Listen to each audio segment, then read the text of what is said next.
welcome to The Big Picture. I'm Stephanie Kelly. And I'm Laura Brown. This is our last New Brunswick Beacon television show for the year. We'll be bringing you stories from on and off campus, including an investigative piece on Fredericton Water. But first... Last Wednesday, the UNB Reds cheerleading squad presented their routines during their annual end-of-year showcase. A split late in the season meant the two teams brought home first place at the Halifax Expo. With more details, here's Anna Ferenzovich.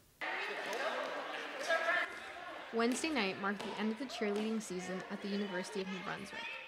The two new teams gathered in Lady Beaverbrook's West Gym, where they performed the same routines they did at the Halifax Cheer Expo this past weekend. About 3 weeks ago, the cheer team split into two. Emma Ogilvie was upset about being placed on the lower level 4.2 team in the beginning.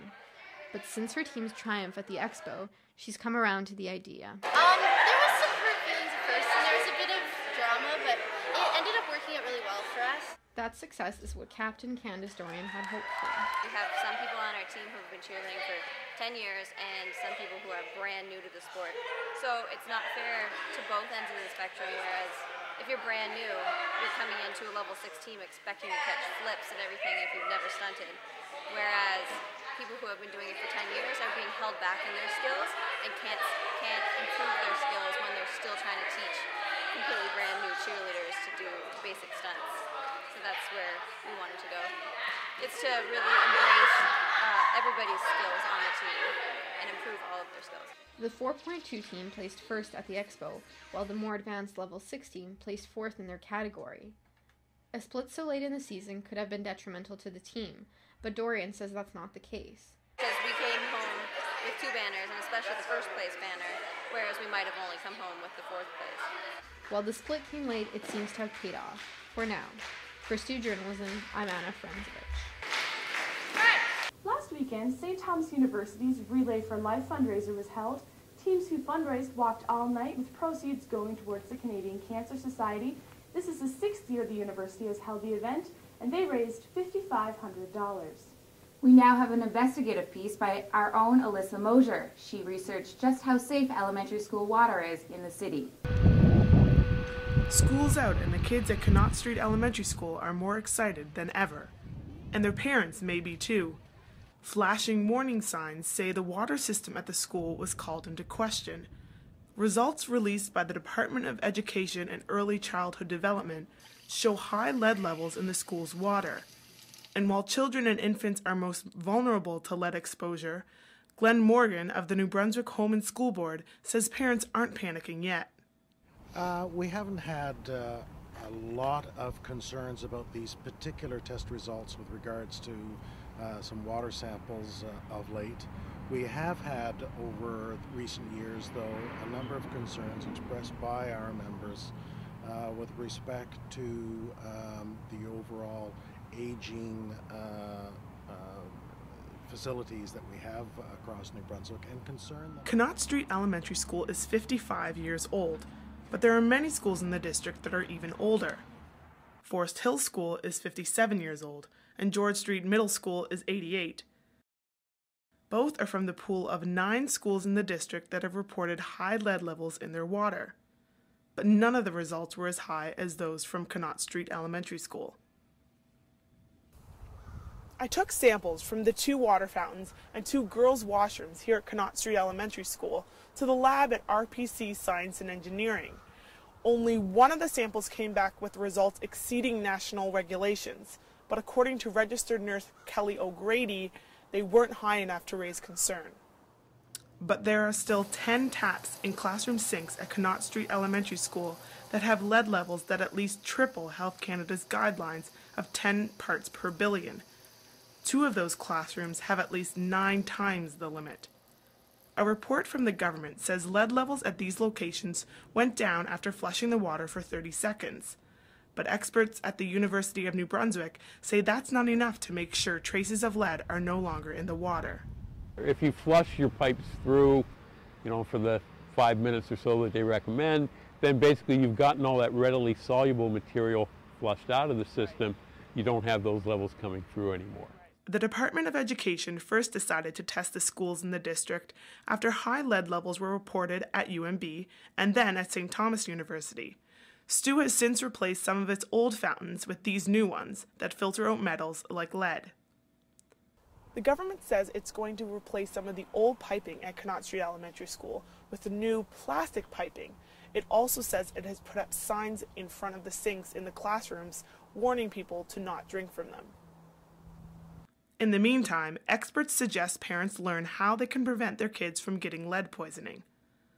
Always use cold tap water for drinking or cooking. Try to avoid letting your kids play in plain soil. Make sure you know where your kids' toys come from and what kind of paint was used on the toys. And ask your family doctor about getting your child tested for lead exposure. Parents can also get their water tested at RPC Science and Engineering. It only costs $20 per sample. For Stu Journalism, I'm Alyssa Mosier. The East Coast Music Awards are coming to Moncton next weekend. Make sure to watch out for local artists Matt Anderson and David Miles, who racked up 5 nominations each. In total, New Brunswick artists gathered 32 nominations. Most people spend their retirement years relaxing, vacationing, and taking it easy. But Amy McKenzie brings us the story of one woman who is spending it back at school. University, a place where young people go to find their way in the world. But not all university students are fresh out of high school. Jackie Muse retired last April and has returned to school. It's something that I've always wanted to do. My husband and I were married young. We had our kids early, and we both started working, and I couldn't really afford to go to school when I was young, but it was something I really always wanted to do. And Jackie isn't alone. At St. Thomas University, where she is studying, there are 2,500 students enrolled this year. 142 of them are over 30 years old.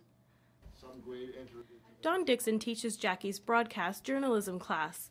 He has taught a number of mature students over the years and finds that older students have certain advantages over their younger classmates.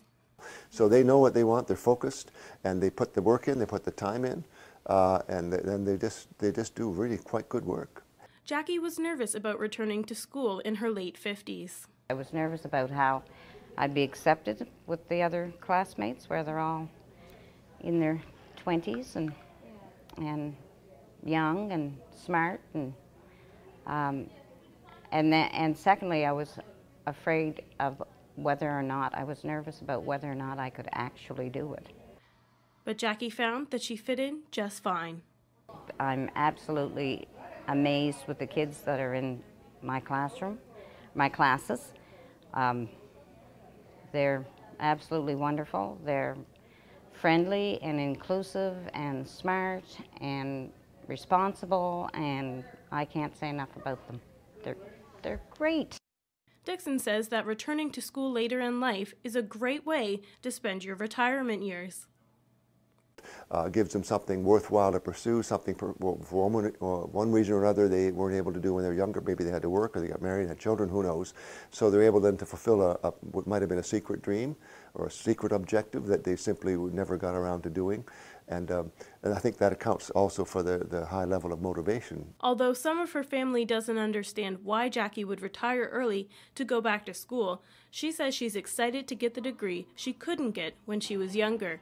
She's proof that you can follow your dreams at any age. For Stu Journalism, I'm Amy McKenzie.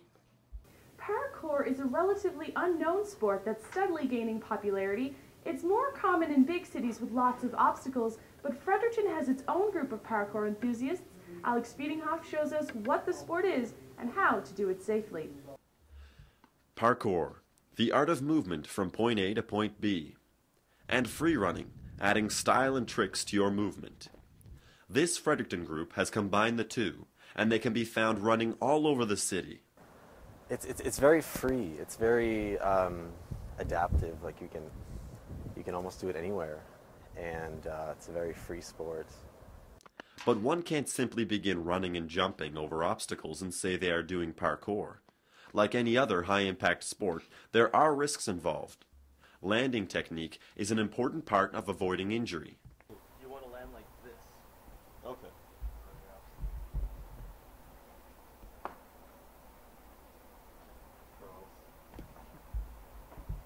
Also, also very important where you look too. Yeah. You always want to look where you land because your body will adjust to it and make sure your feet land there. Okay. Sports with impact on your feet, like running, have been proven to cause knee problems. Lacey Boyd, a graduate of the University of New Brunswick's kinesiology program, says that before doing any activity like parkour, it's important to stretch and strengthen your muscles.